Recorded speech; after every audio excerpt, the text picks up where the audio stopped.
Have you ever sat in silence with your family and realized that even though you share the same blood, you are nothing like them? It's a strange kind of alienation. You smile when they smile. You nod when they talk.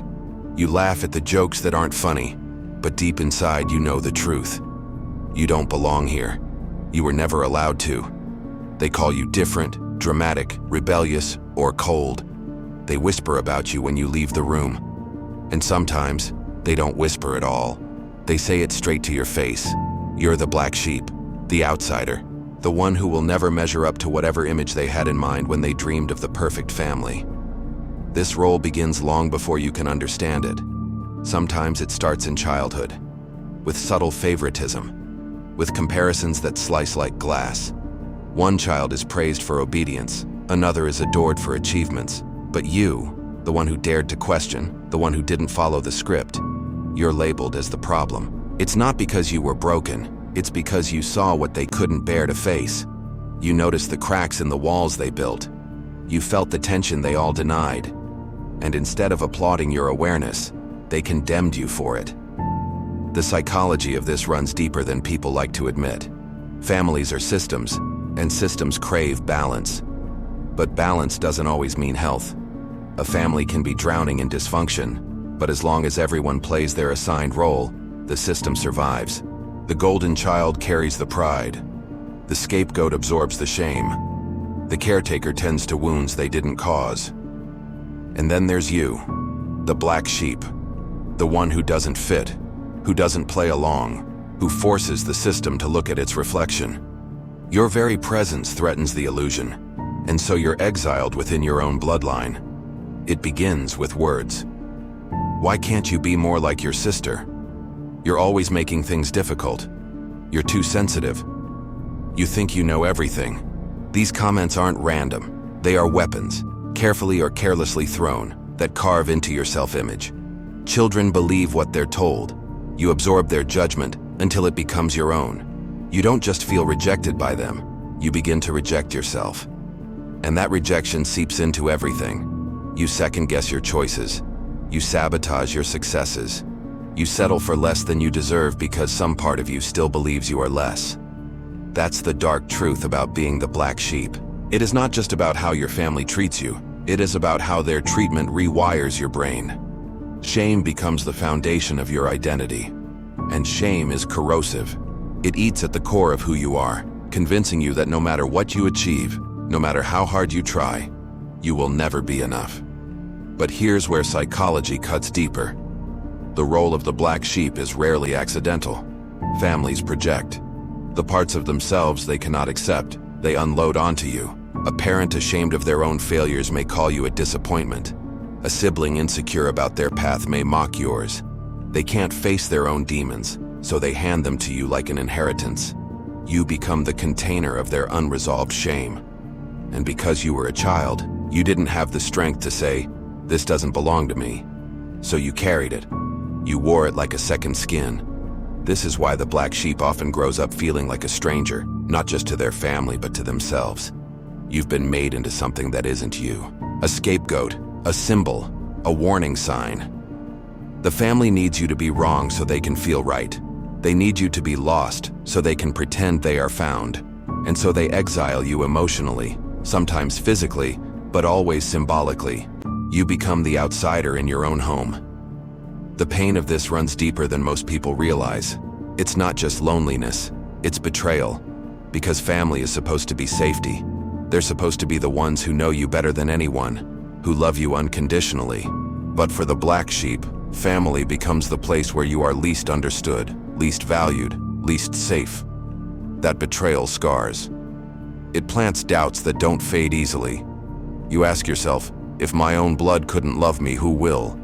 If I was too much for them, am I too much for everyone? And yet, this is where the story takes a darker, sharper turn. Because the very things that made you the black sheep are the very things that give you power. That independence they punished, it means you don't blindly conform. That sensitivity they mocked, it gives you empathy, depth, creativity. That refusal to stay silent, it makes you a truth teller, a cycle breaker, someone who refuses to carry the lies forward. They hated you for these qualities, not because they were flaws, but because they were threats. Your presence was proof that their illusions could be shattered. Psychologically, this is why many black sheep grow into leaders, healers, artists, visionaries. You were forced to see the world differently. You were pushed to stand outside the system. And from that vantage point, you saw what no one else could. That is your superpower. But superpowers come with a cost. You pay for them in loneliness. You pay for them in nights spent wondering why you were never enough. You pay for them in relationships where you repeat the same pattern, drawn to partners who criticize, reject, or control you just like your family did. The unconscious mind clings to the familiar, even when the familiar is toxic. And so the black sheep often finds themselves reliving the exile over and over again. Until one day something breaks. For some, it's the realization that they will never win the approval they've been chasing. For others, it's the exhaustion of always defending themselves. And for some, it's simply the need to survive. That's when the healing begins. But healing for the black sheep is not gentle. It is not a tidy process. It is brutal, because it requires tearing down the identity that was forced upon you. It means asking, who am I without their labels? Who am I if I'm not the disappointment, the rebel, the problem? And when you strip those identities away, the truth is terrifying but liberating. You were never the black sheep. You were simply the only one unwilling to betray yourself. That's why families create black sheep. Because someone has to carry the truth. Someone has to be the mirror. And mirrors are uncomfortable. People would rather shatter them than look into them. That's what they tried to do to you. But here's the dark truth. Mirrors don't die when they're shattered. They reflect all the same, just in sharper pieces. And when those pieces are put back together, something new is born. That's the evolution of the black sheep. To take the shame you carried, the rejection you endured, the loneliness you survived, and turn it into strength. To realize that the exile was not the end, but the beginning. That you were never meant to fit into their illusion, because you were meant to break it. You see, the black sheep is not just the outcast.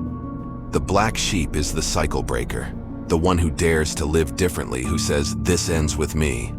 You were marked as different not because you were weak, but because you were strong enough to stand alone. And when you finally step into that truth, something shifts. The same family that once dismissed you may begin to see you differently. Maybe not all of them. Some will cling to the story they built about you until their last breath. But others may soften. They may notice your strength, your independence, your peace. They may even envy it. They may realize that the one they cast out was the one they should have listened to all along. But here's the darker truth. By the time they recognize it, you may no longer need it. You will have already found belonging elsewhere, with friends who see you, with communities who celebrate you, with the self you finally reclaimed. That is the redemption of the black sheep. Not that your family finally accepts you, but that you finally accept yourself. And when you do, you begin to live not as the outsider, but as the original, because that's what you are, not a mistake, not a defect, not a problem. You are the proof that difference is not weakness, but strength.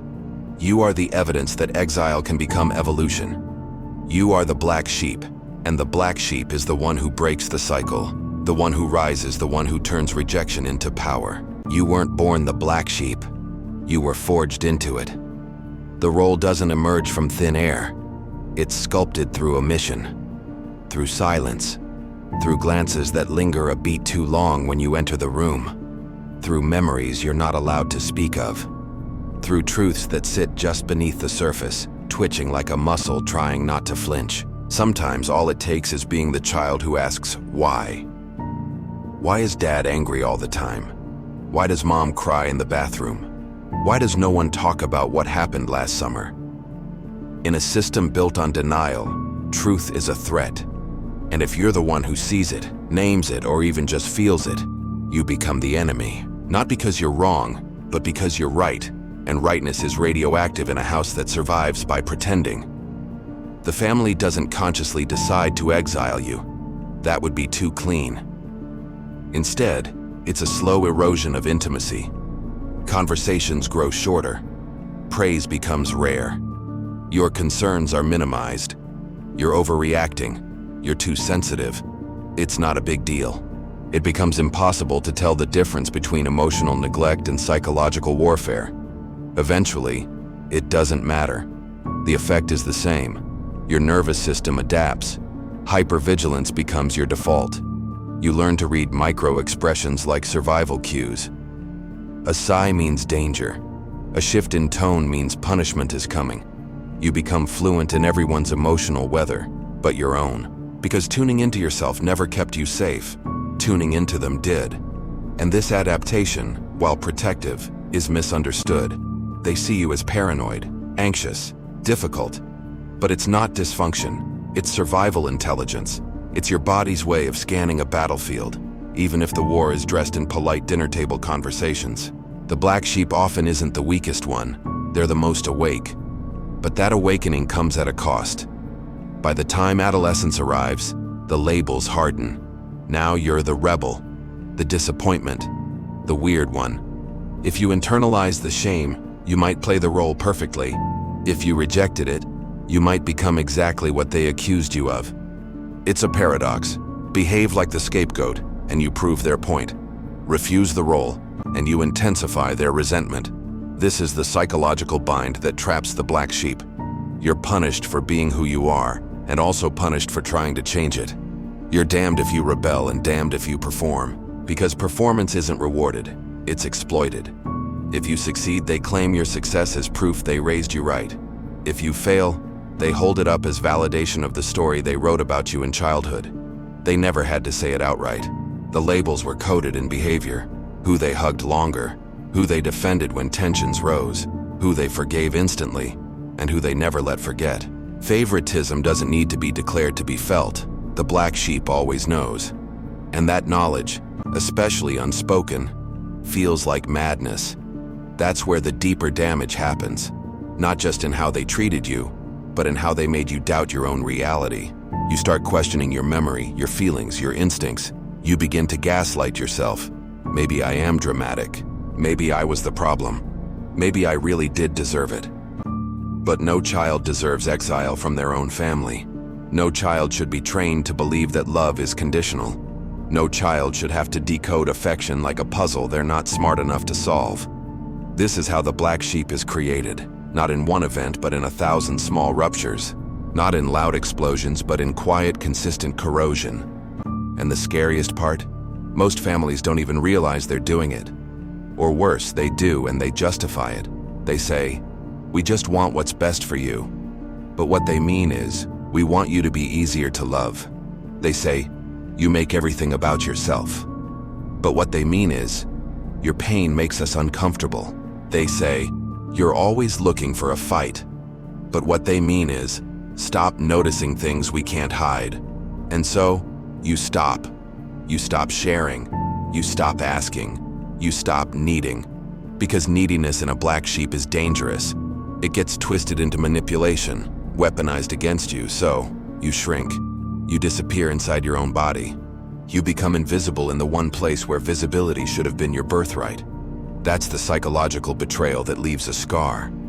Not just being unloved, but being punished for needing love at all. And still, most black sheep will try. Into adulthood, they'll keep reaching for the validation that was never given. They'll try to prove themselves, to earn it, to finally be enough. They'll become overachievers, perfectionists, people pleasers. Or they'll swing the other way, disconnected, withdrawn, reckless. Either way, it is still about the same thing, trying to rewrite a narrative that was never theirs to begin with. But here's the darker truth. Most black sheep will never get that moment. The apology, the recognition, the healing scene where the family finally sees what they did. That moment doesn't come, and waiting for it becomes its own prison. So the black sheep has a choice. Keep bleeding for a family that drinks from the wound, or cauterize it and learn how to walk with the scar. Because healing doesn't mean reconciliation. Sometimes it means excommunication, not out of vengeance, but out of survival. And that's what terrifies families the most, when the black sheep finally leaves. When they stop explaining, stop defending, stop playing their role, when they build their own life and worse, thrive in it. Because thriving black sheep are proof that the story was wrong, that the problem wasn't you, that what they called broken was actually unbreakable, that the exile didn't destroy you, it freed you. You were never meant to fit, you were meant to outgrow.